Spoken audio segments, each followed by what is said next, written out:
Достар, баршаңызға сәлем. Бүгін сіздермен іштегі майды қалай кетіруге болатыны туралы сөйлесетін боламыз. Маған подписка жасап, лайк қоюды ұмытпаңыздар. Тексерілген 6 әдіс.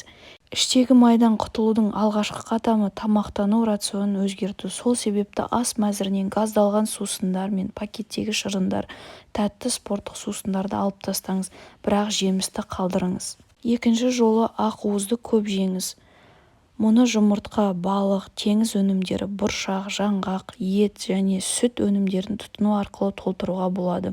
Ал қосымша пайдалы әсер алғыңыз келсе, ақуызды тағамдарды кокос майынан дайындаңыз.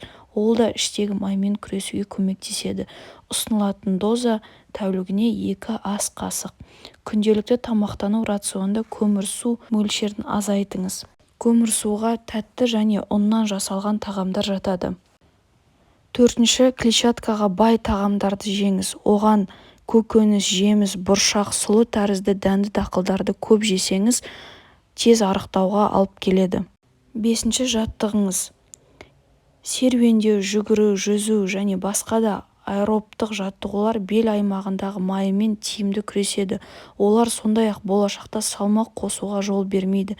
Сонымен бірге жаттығуларға қабынуды азайтады, қандағы қант деңгейін төмендетеді және метаболиттік бұзылуларды азайтады. Алтыншы, не жейтініңізді мұқият қадағалаңыз. Көптеген адамдар өздерінің не қанша тамақ жеп жатқандарын түсінбей және тағамның жалпы калориясы мен макроэлементтер мөлшерін бағаламайды, немесе тым асыра бағалайды.